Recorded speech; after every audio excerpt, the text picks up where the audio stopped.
Pessoal, uma boa tarde a todos. Primeiramente, agradecer a todos que vieram. Esse evento aqui, como o Henrique falou, é o segundo British Park. Vou sair daqui que eu não vou ficar no púlpito, não. É o segundo British Park, né, que a gente está fazendo e a gente está muito feliz com a sala cheia, a presença de todos aqui, clientes, amigos, colegas de trabalho, é muito importante.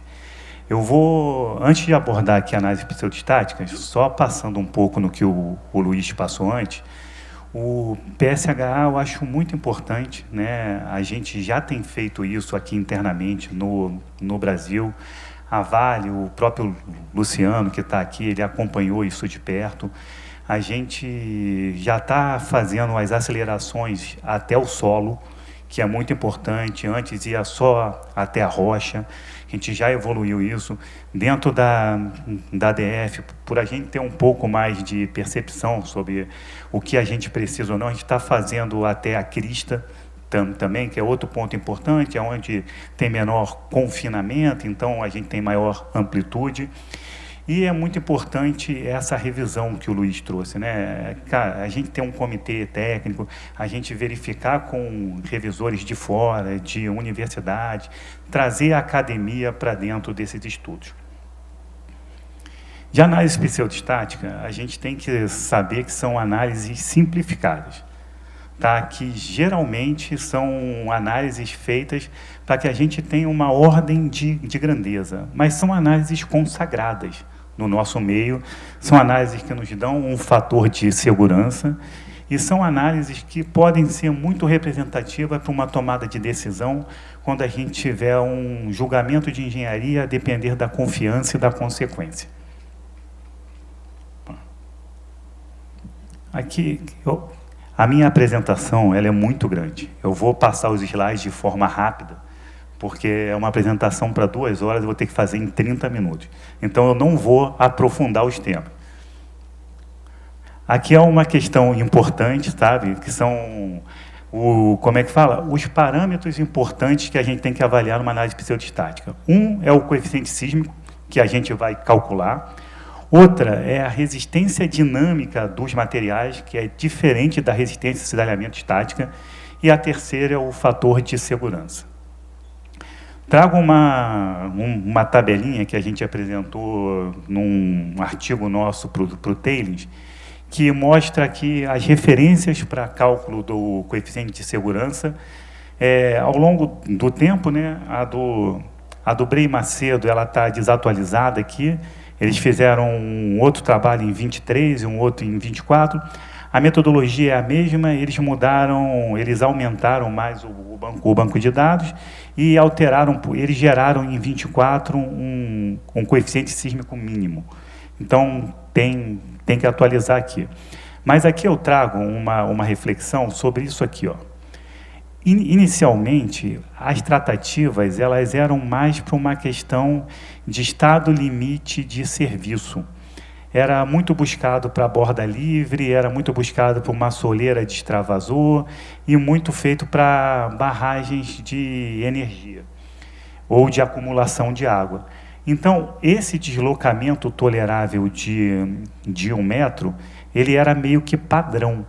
Depois, com a evolução das metodologias, a gente começou a mudar isso. E agora, as metodologias mais avançadas e as mais indicadas, elas usam esse deslocamento tolerável de forma variável. Eu vou trazer um pouco aqui depois como é que a gente tem calculado esse deslocamento, que é uma grande dificuldade que a gente tem hoje em dia. Mas hoje a gente pode ver que a evolução e todas essas metodologias elas são válidas desde que você tenha confiança que seu deslocamento tolerável é maior ou igual a 1 metro. Não tendo, é melhor você partir para essas de deslocamento variável. Aqui é mais um pouco sobre análise pseudostática. A gente também tem que entender que a análise pseudostática ela é uma análise que ela, conceitualmente, ela não aceita redução de carga pós-pico. Tá? Ela entende que a resistência ao cisalhamento é a mesma desde o início até o final do sismo. Então, não é uma análise para ser avaliada por razão de resistência não drenada.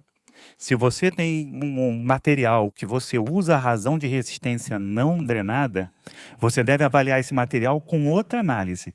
A análise isodistática é para material com comportamento strength hardening e não strength soft.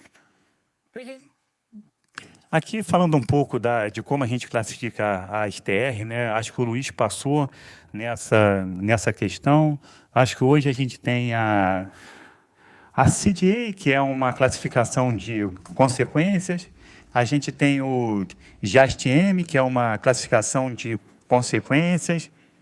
A gente tem também o iCode, que também é uma classificação de consequências. Hoje a gente olha as consequências de perda de vida humana, danos ambientais, danos sociais, e dentro dessas consequências a gente chega a uma TR para classificação. No caso do GSTM, a gente tem uma condicionante aqui que eles botaram para fechamento. Para fechamento, por ser algo ad eternum, eles classificam sempre, independente da sua classificação de consequência, fazer para 10 mil anos. As demais metodologias, elas não têm isso. As normas, o Luiz também trouxe aqui, muito interessante sobre as normas, né? Eu não vou falar a fundo delas, elas têm fatores pseudostáticos e tal, mas nenhuma norma no Brasil obriga ninguém a fazer pseudostática. Tá? As normas deixam aberta a você fazer pseudostática ou verificar outra condição. Ou seja, você pode fazer estudo de carregamento dinâmico, não tem obrigatoriedade. A norma pede que seja feita uma avaliação sísmica. A gente, em 2017, tinha essa obrigação, depois da de 2024, que a gente fez aqui com várias pessoas que estão aqui presentes, o IBRAM ajudou, todas as nossas reuniões foram lá dentro da sede do IBRAM, isso foi tirado. O que é solicitado é uma análise sísmica. A gente escolhe, através de análise de consequência e de confiança, se a gente vai partir para uma análise simplificada ou se a gente vai partir para uma análise de carregamento dinâmico por modelagem numérica. Tem que fazer uma avaliação sísmica, mas não há obrigatoriedade de pseudostática, até porque há casos que ela não se aplica. Isso serve para de barragem, serve para de pilha. Aqui na do CDA, né, eles também têm alguns fatores de segurança, mas aí deixam claro também todas as limitações que a metodologia tem. iCode, ele nem usa mais pseudostática. O iCode ele já parte para o pós-pico ou para residual. E faz alertas ali sobre pseudostática, lembrando a questão do Heinen-Griffin, né, que ele menciona, lembrando que é para estruturas com deslocamento toleráveis acima de 1 metro. Aqui de pilhas de estéreo, né, a gente tem o guia do Raoni-Kani, que é um guia que é muito referenciado hoje em dia, que eles fazem uma avaliação tanto pseudostática quanto questão de deformação. Essa deformação a gente pode tirar o deslocamento tolerável. Eu vou falar isso depois. Aqui eu vou passar rápido, aqui é uma contextualização sobre PGA, que volta e meia a gente olha aqueles gráficos de aceleração espectral e a gente vê que o PGA não é a maior aceleração, né? O PGA é a maior aceleração instantânea que acontece. Ele é o primeiro ponto da aceleração espectral. É importante ficar ciente disso. Que, ó, nesse caso, que é por frequência, o PGA seria aqui, ó, seriam esses primeiros pontos, e não aqui. Aqui a questão da amplificação, que eu trouxe lá sobre o caso do PSHA, a gente percebe que para acelerações mais elevadas, a amplificação da crista e base fica praticamente igual, a gente não tem muita amplificação. Mas no nosso caso do Brasil, que são sismicidades ali entre 0,11 e 0,15 G de PGA, a amplificação é grande quando a gente vai para a crista, sabe? Então, é algo que é importante a gente fazer. que conversão de... A gente também faz muito o KH horizontal, né, que é o coeficiente sísmico horizontal, e o vertical. O vertical ele tem menos impacto, mas mesmo assim hoje em dia ainda é feito, e tem algumas conversões, né? A gente usa muito uma que o iCode prega, que é o 2/3 do coeficiente horizontal, e vamos trazer alguns debates sobre isso. Aqui é um estudo nosso, que a gente ainda não publicou. Eu pretendo estar fazendo essa publicação agora no Dan Week, lá que vai ser em Belém. Isso aqui é um estudo que a gente fez de PGA vertical versus horizontal, para a gente ver a grande diferença dele. E, no geral, assim, deu 0,71, tá? A diferença, o 2/3 é 0,67. Aí, quando a gente faz para 475 anos, dá 0,63. Quando faz para 2.475 anos, dá 0,69. Para 5.000 anos, 0,71. E para 10.000 anos, 0,72.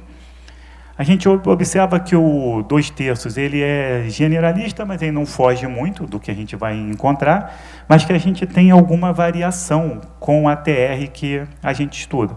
Então, pode ser melhor avaliado isso a depender da TR que você está utilizando.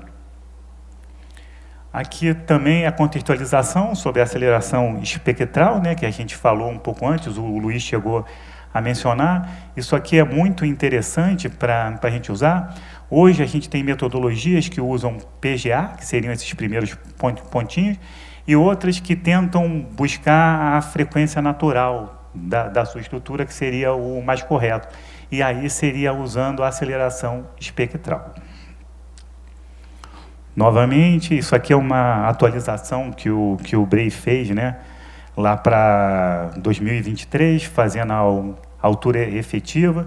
Isso aqui também é um outro artigo que a gente vai tentar publicar esse ano, eu não sei se eu vou conseguir, mas é sobre período fundamental, né, o período natural das nossas estruturas.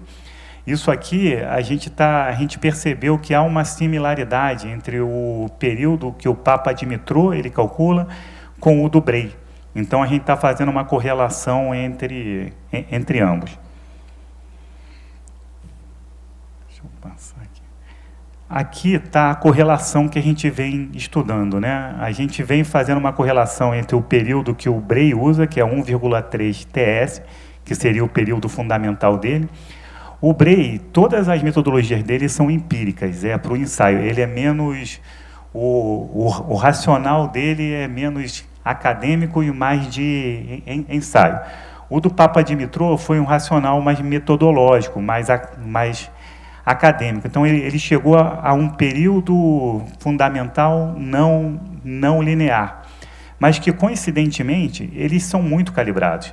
Aqui, a correlação dos dois está 0,98. Então, eles estão bem aderentes, e isso aqui a gente consegue tirar a frequência natural das nossas estruturas. Que a gente tem visto que, apesar de variar em uma ordem de grandeza que vai até 17 Hz, a gente tem visto uma concentração muito grande aqui entre 5 e 6 Hz, com muita repetição. Tá? Então, de 1 a 6 Hz é onde a gente tem tido maiores frequências naturais das nossas pilhas. Aqui está misturado pilhas e barragens. Tá? Aqui vamos falar um pouquinho sobre... É o que eu estava falando antes, que a gente vai publicar essa correlação entre o Bray e o período não linear do Papa Dimitrov, que eles são muito parecidos, né? E talvez, para a gente fazer a metodologia do Papa Dimitrov, talvez o ideal seja a gente usar esse período dele e não o PGA, como ele usa. Aqui eu vou falar da metodologia do Papa Dimitrov, de 2014, mas, como eu falei, eu vou passar só nos tópicos, eu não vou entrar em mérito, não. Ela foi calibrada para as PGAs de 0,05 a 0,5G, período fundamental de 0,14 a 0,5S, velocidade cisalhante de 250 a 1.500 metros por segundo. É uma metodologia com um racional bem robusto, feita para barragens, É bem interessante isso, e diverge um pouco da do Bray, que é feita para taludes naturais. Outra coisa importante é o KY, né, que é o coeficiente de escoamento que a gente tem. É dele que a gente tira a nossa superfície de ruptura crítica, aquela que a gente vai usar e vai tirar os resultados para as metodologias. Aqui tem algum exemplo do que a gente usa aí para questão, para a gente avaliar, né, esses resultados do KY, que a gente vai fazer os cálculos. Isso daqui é importante. Isso daqui é uma calibração que a gente fez dentro da DF mesmo, para converter PGA em PGV. Tá? O PGV, geralmente, a gente não tem ele no nosso PSHA. Então, é algo que eu pedi para o Luiz. Né? Eu falei, Luiz, o da DF tem que vir com o PGV, porque a gente já entra direto e não precisa estar fazendo a formulação empírica para estar entrando nisso. Aqui é a questão da, tipo, sempre que for possível, e hoje em barragens isso é possível, a gente tem SCPTU, S-penetrômetro, a gente tem MASV, a gente consegue ter essa informação da velocidade da onda cisalhante. Quando não se tem, a gente tem normas que passam isso, mas a norma é muito conservadora, cara. 180 metros por segundo é o nosso limite para material susceptível à liquefação. E ele está convencionado a um SPT menor ou igual a 15. SPT menor ou igual a 15 é lindo, não é para estar com esse material aqui, sabe? Então, sempre que a gente não tiver dado, a gente vai estar sendo muito conservador. Aqui é a formulação do Papa Dimitrov, eu vou só ler os passos, né? O passo 1 é estimar o PGA na fundação. O passo 2 é a estimativa do período fundamental não linear, aquele T0 que eu falei. O passo 3 é a estimativa da aceleração de pico na crista, que é importante, o Papa Dimitrov ele amplifica até a crista. O passo 4 é a estimativa do coeficiente sísmico máximo, e esse não é o coeficiente sísmico efetivo, o máximo é para um deslocamento zero. E o passo 5 é a estimativa do coeficiente sísmico efetivo, que é o que a gente usa, e ele faz para projetos conservadores e projetos racionais. A diferença disso é uma diferença estatística que ele usa mesmo, a gente utiliza hoje isso aqui para projeto conceitual, e esse daqui para quando a gente já tem maiores informações. Aqui é ele mostrando as diferenças que dá, né? Dá uma diferença que ele varia de 1,2 a 2,3 vezes o conservador para o racional. Bom, 1,3 a 2. Aqui, vantagem da metodologia, vou passar aqui também, mas isso aqui é importante. Ó. A metodologia foi baseada em 1.084 análises de barragem proveniente de 4 sismos. Aí, quando a gente vai olhar o Bray fez análise de 7.000 sismos. Então, é um banco de dados muito mais robusto do que o do Papa Dimitrov, que são com 4, apesar de ser em barragem. Também vou passar pela do Bray rápido aqui, metodologia baseada no desempenho de talud de terra, análise com 6.711 sismos, metodologia baseada na aceleração espectral, também é uma vantagem da metodologia do Bray, leve em consideração a superfície de falha, aspecto da geometria, e o deslocamento é tolerável, tal qual o Papa Dimitrov. Aqui o Bray aplica uma altura efetiva da superfície de ruptura, que a depender do formato dela, ele usa a galinha distinto.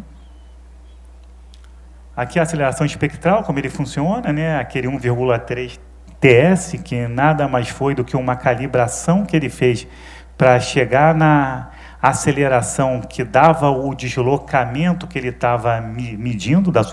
A metodologia do Bray, ela não foi feita para o coeficiente sísmico, ela foi feita para o deslocamento permanente. Então, ele calibrou isso chegando a uma aceleração que dava próximo ao deslocamento que ele media dentro dos taludes dele. Então, isso aqui ele chega próximo da frequência natural do talude dele com essa calibração. Aqui é a fórmula dele, né, que é simples, menos A mais raiz de B sobre 0,49, ele trouxe esse 0,03 em 24, e ela pega a aceleração espectral, pega o período fundamental, deslocamento tolerável, magnitude, e uma variável de excedência, que é para ele variar o que é conservador e o que é racional, segundo ele. Aqui é um pouquinho dessa variação que ele faz, né, de 5%, 16%, 84% e 95%. E aqui são as vantagens dele. A grande vantagem do Bray é o robusto banco de dados dele, né? Ele tem também a questão de usar a aceleração espectral, que é uma vantagem muito grande. E como desvantagem, ele tem uma perda de sensibilidades para deslocamentos toleráveis menores que 5 centímetros. Porém, é comum a gente saber que 5 centímetros é um deslocamento irrisório para as nossas estruturas. Ele não seria um deslocamento crível. Aqui é a questão da aplicação dos efeitos dinâmicos, né? Quando começou a gente a trabalhar nisso, veio muito do Heine-Griff e Flank, em 1984. E eles pediam uma redução de parâmetro de 20%. E a gente começou a reduzir parâmetro, mas sem ter um conhecimento disso. Não era uma questão de redução de parâmetro, é uma questão de aplicação dos efeitos dinâmicos. É diferente, você não reduz parâmetro por conservadorismo. Você reduz parâmetro para você entender que a resistência ao cisalhamento estática ela é diferente da resistência ao cisalhamento dinâmico. Aqui eu trouxe um trabalho do Shen et al., que foi feito para argilas, que ele chega a botar esses coeficientes, né, de carregamento cíclico, de ruptura progressiva e de deformação, e ele fala aqui, o mais comum é a gente ter 0,96, tipo assim, a resistência dinâmica ser 0,96 da resistência estática. Mas, a depender do seu tipo de falha, você pode ser 1,25 a 0,8, são os limites superior e inferior. Aqui, entrando no trabalho do McDiz e Cid, de 79, a gente começa a perceber que, para a magnitude que a gente vive dentro do Brasil, que geralmente aquilo que o Luiz mostrou, né, da desagregação, a gente aqui, para 10 mil anos, a gente chega na maior magnitude, com maior potencial de danos, fica em torno de 6. É disso que a gente está falando. Opa. E quando a gente olha aqui, uma magnitude 7 seria equivalente a 10 ciclos. Então, 10 ciclos é o que o McDiz e Cid ele conseguiu verificar uma redução de 95%. Uma redução não, ele teve 95% da resistência de alinhamento estático. Com 100 ciclos, que já é um absurdo, aqui, uma magnitude 8 seriam 30 ciclos. Então, 100 ciclos é um absurdo, é aquela redução de 20% que a gente aplicava antes. Claro que cada caso é um caso, vai depender do seu PSHA, mas, em geral, a gente vai estar trabalhando nesse range aqui. O range de aplicar o efeito dinâmico é uma redução de 5% em tendência. Aqui, no deslocamento tolerável, a gente, na DF, tem trabalhado com 3 pilares, né? Uma é avaliar a operacionalidade, outra a funcionalidade da drenagem interna e outro comportamento mecânico do material. Quanto à operacionalidade, aí vai muito perto do que se fazia antes, né? A gente olha a borda livre, a gente olha a questão de uma soleira de extravasor, a gente olha recalques diferenciais para ver se pode gerar trincas ou não dentro de estruturas de concreto. Então, é uma questão mais de operação. A gente não está preocupado com a estrutura e sim ela perder algum tipo de operacionalidade. Na drenagem interna, caso a superfície de ruptura passe pela sua drenagem interna, a gente não quer que ela perca as transições. Então, a gente está fazendo isso, assumindo o nosso deslocamento tolerável com metade da espessura da camada de transição. Se a camada de transição for 30 centímetros e passa por lá, seria 15. Se for 10, seria 5. Se for 15, seria 7,5. É nesse sentido, pensando em não perder transição em caso de um deslocamento.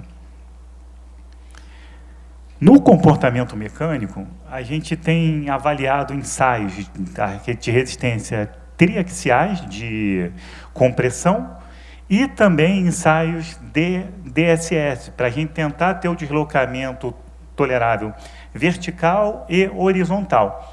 E como a gente tem feito isso? A gente tem, geralmente, né, para a pseudostática, a gente está trabalhando nas curvas B e C, material comportamento Steinhardt. Material com perda de carga pós-pico não é material para a gente conversar sobre esse tema. Então, a gente tem algumas metodologias que geram, porque o pico, ele não é esse ponto aqui, né?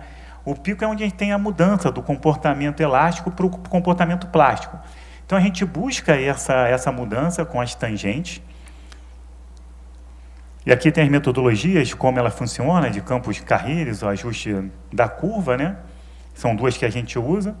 Então, a gente tem feito aqui, ó, pico, a gente reduz 95%, pega a deformação e multiplica ou pela altura da superfície de ruptura ou pela largura.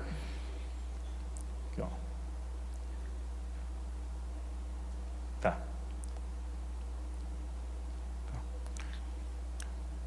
Então, como é que a gente está hoje em dia fazendo isso? A gente gera uma planilhinha com essas questões, depois gera um histograma, onde a gente avalia esse histograma. Então, esse histograma, se ele for um histograma onde tem uma moda bem pronunciada, geralmente eu vou na moda. Mas se ele for um histograma desse jeito, aí eu uso aquele percentil 20, né, que é do Propesco, acho que de 96, que ele fez vários estudos dinâmicos e ele viu que o percentil 20 era um percentil que era adequado para representar o todo nesse tipo de estrutura. Então, é assim que eu tenho feito esse tipo de avaliação.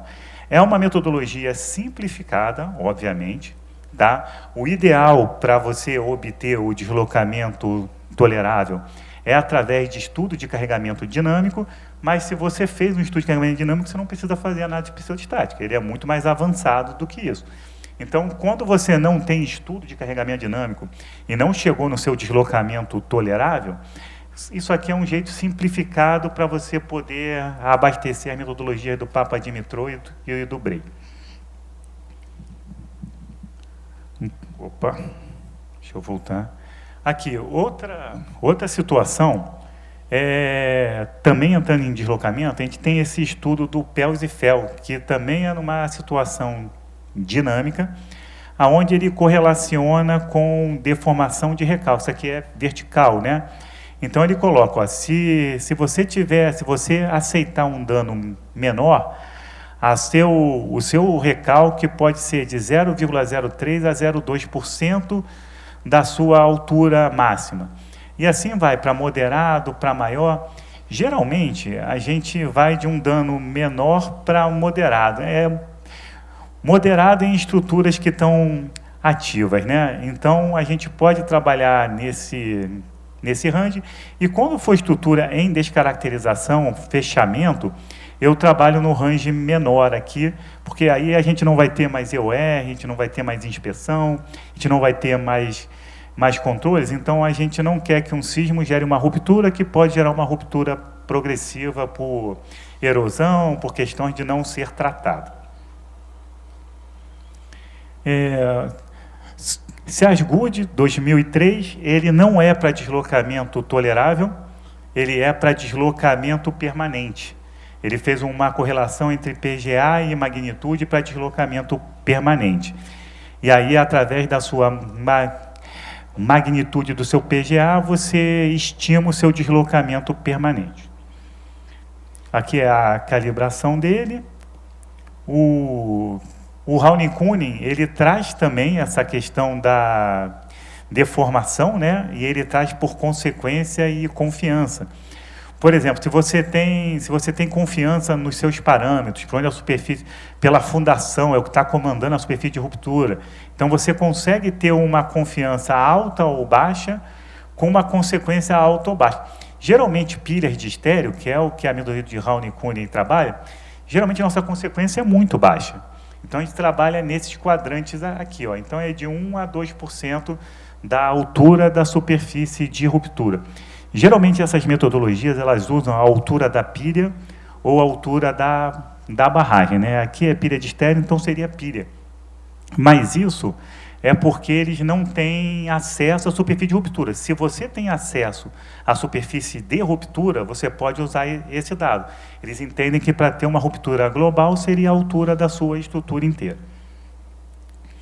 Aqui é um exemplo, né? Se a gente tivesse uma superfície de ruptura com 12 metros, se fosse 0,5%, o tolerável seria 6 centímetros, se fosse 0,75% seria 9, se fosse 1% seria 12. Só para vocês verem a ordem de grandeza de deslocamento tolerável que a gente tem atuado e ver que não foge muito, aliás, foge muito daquele 1 metro, né? Mas não foge muito do que a gente tem visto também pelo comportamento mecânico, que tem variado de 10 a 20 centímetros, né? Essa é a ordem de grandeza dele. Aqui, qual que é esse? Esse aqui é o do Seasgood, é um trabalho em andamento, que a gente está comparando ele com o do Bray. Aqui é um trabalho que a gente fez em 2024, que a gente comparou as metodologias do Papadimitrou e do Bray Macedo. Eram duas metodologias que a gente entende que são metodologicamente defensáveis, que todos os requisitos para serem usadas ambas têm, e a gente quis ter uma sensibilidade se elas davam ordem de grandeza do mesmo tamanho. A gente comparou elas. E eu não vou passar todos os dados, eu vou passar aqui rápido, mas o que a gente percebeu é que a ordem de grandeza ela é muito parecida. Ela não foge muito entre as duas, tirando quando a gente chega naqueles 5 centímetros, que é onde a do Bray perde a sensibilidade. A do Bray sempre nesse finalzinho ela sobe muito, ela fica muito conservadora. Mas lembrando que a gente viu ali que, fazendo os cálculos, a gente está sempre variando de 6 a 12, né? Então, a gente estaria nessa região aqui, onde as metodologias elas conversam muito bem. Aqui tem outras, né, que a gente fez para várias seções, várias barragens. Aqui eu trago também um outro estudo que a gente avaliou se a espessura de camada de solo, se ela alteraria muito no coeficiente sísmico. E a gente viu que isso não é linear. Isso não quer dizer que se você tiver uma camada de solo de 50 metros, você vai ter um coeficiente sísmico maior. Então, você não tem uma linearidade nisso. Você percebe que os picos eles estão variando ali entre 10 e 20 metros, né, mais ou menos. Então, a gente percebeu que não há uma linearidade correspondente à espessura da sua camada de solo. Agora, aqui é mais uma questão das considerações finais, né? Mas ainda não acabou, que eu vou entrar na pseudodinâmica ainda, é grande. Aqui, lembrando, né, que o comportamento, a gente tem que saber o comportamento do material, tem hardening ou tem softening, para a gente saber como a gente vai usar, tá? E o resto acho que foi o que eu já falei lá, sobre as vantagens e desvantagens de Papadimitrou e Bray. Ambas são metodologias que a gente, dentro da ADF, entendem serem aplicáveis, e hoje a gente faz as avaliações com ambas e depois a gente escolhe o valor mais restritivo que for dado. Aqui tem um fluxograma que a gente tem trabalhado nisso. Isso aqui é importante, Everton, para aquela questão que a gente estava debatendo hoje. Se a gente perceber que o material é Steinharden, a gente faz análise pseudostática e análise pseudodinâmica. Fatores de segurança passando, a gente avalia o DPA. DPA baixo, ok, você não precisa fazer análise dinâmica, sabe? DPA alto ou médio, avaliação de engenharia. Você olha se os seus dados são confiáveis, seus parâmetros estão por ensaio, qual a confiança que você tem. Se você achar que você está com um aptitude estática ok, mesmo com um DPA médio, você pode ficar só com a aptitude estática, ok. Com DPA alto, eu já iria para o estudo dinâmico, aí a consequência é grande. Entendeu? É mais nesse sentido que a gente conversou hoje mais cedo. E o mesmo vale, quando o material é strain softening, a análise simplificada, ela seria análise ela é residual, porque a residual pega esse fenômeno de perda de carga pós-pico. Opa! Então, você vai, a mesma dinâmica, né? Eu botei 1,1 a 1,2, porque isso depende da sua, como é que fala? Da confiança sobre os dados, né? Se você tem uma linha de estado crítico ou não, como é que você tirou? Se o teu parâmetro está vindo de correlação CPTU, se ele veio da linha de estado crítico, se ele veio de ensaios triaxiais. Então, você tem toda uma incerteza que você pode avaliar. Quanto maior a incerteza, maior é o seu fator de segurança. Mas a lógica é a mesma. DPA baixo, ok. DPA alto, a gente parte por engenharia. Aqui, quando eu fiz esse organograma, a gente tinha a norma de 2017, que obrigava a análise pseudostática. Hoje, isso não precisa mais. Hoje, você mostra essa análise e fala, não estamos apresentando análise pseudostática porque entende-se que o material não é representativo para esse tipo de análise. Partiu-se para uma análise residual com materiais com perda de carga pós-pico. Agora, eu toquei no assunto de análises pseudodinâmicas, que nada mais são que as análises propostas por Newmark, lá em 65. Né? A gente sabe que a análise pseudostática ela não entra no mérito de deslocamento. E uma das grandes fragilidades dela é isso. Então, o Newmark começou a olhar essa questão de deslocamento, que é a grande inspiração para todas as metodologias que o Bray propôs depois, vem tudo disso aqui. Esse foi o precursor. Então, o Newmark começou a inserir os sismos, e ela é pseudodinâmica, porque a gente não usa só um coeficiente sísmico, a gente insere um espectro para que ela avalie o deslocamento. É aquela questão, você avalia a velocidade, depois transforma em aceleração, depois transforma em deslocamento. Não vou entrar muito a fundo nela, por causa da questão de tempo, tá? Mas vou falar só da questão do tipo de metodologia. A gente tem a do Newmark, era uma que a gente conhecia como bloco rígido. Ele tratava tanto a fundação quanto a barragem como um bloco rígido e único, tipo assim, que ele não tinha flexibilidade. Aí já vieram outros autores colocando um modelo acoplado, que já dá um grau de flexibilidade, tanto na fundação quanto no maciço, tá? E o modelo desacoplado, mas ele trabalha juntos, os dois são trabalhados juntos, tanto fundação quanto maciço, eles são avaliados de forma unificada. E o modelo desacoplado, eles têm o mesmo grau de flexibilidade que o acoplado, mas eles são avaliados de forma descontínuas, desacopladas. O modelo desacoplado, geralmente, ele dá deslocamentos permanentes maiores, e o modelo acoplado é um pouco menor. Só que o modelo acoplado é mais representativo, porque a gente não vai ter o sismo separando a fundação da sua estrutura. Então, o ideal é usar o acoplado, mesmo que esse aqui seja mais conservador, esse é mais representativo para a condição real, e as nossas estruturas têm flexibilidade, elas não são rígidas. Deixa eu só... Aqui, explicando os modelos. Aqui é um pouquinho dos estudos lá do Bray, né, e do Macedo. Aqui eles botam o deslocamento que foi observado durante esses terremotos, e aqui o que a metodologia deles estava prevendo, né? Você vai ver que a maioria eles batem muito e tem umas que eles fogem, tipo, o deslocamento observado foi de 350 centímetros e eles previram 210 como limite. Então, eles mostram que alguns fogem, mas que na grande maioria eles convergem muito bem para o que eles calculam. Aqui tem mais um. O Macedo mostrou algumas coisas que fugiram, o Brey não mostrou, o Brey mostrou tudo que foi certinho. Aqui, ó, o do Brey tudo bateu certinho ali. Então, é só apenas uma questão de tratar os dados. Tá? Aqui também é um outro tipo de análise que eles estão propondo, né?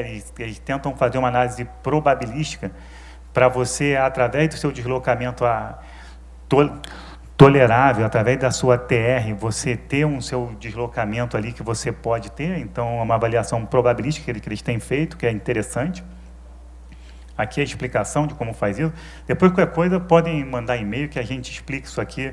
Como eu falei, é uma apresentação de 2 horas, gente. Eu estou correndo aqui. Aqui é uma questão de avaliar o deslocamento permanente. A gente já tocou nesse assunto, né? Que é essa do Raoni-Kuhn, que tem as deformações, aí multiplica pela altura da superfície de ruptura, e a depender da sua consequência e confiança, você pode chegar no seu deslocamento. E aqui, novamente, eu trago o nosso fluxograma para a gente entender aquela questão lá, né? E é muito importante isso aqui. Geralmente, a gente tem feito análises pseudostáticas e pseudodinâmicas, porque como a gente calcula o deslocamento tolerável, a gente vai chegar em um deslocamento permanente pela análise pseudodinâmica, e aí a gente consegue, com esse deslocamento, avaliar se está abaixo ou acima do nosso deslocamento tolerável calculado, ou pela questão de operacionalidade, ou por funcionalidade da drenagem interna, ou por comportamento mecânico dos nossos materiais. Pessoal, eu terminei aqui, agradeço a todos, peço desculpas se eu excedi o tempo.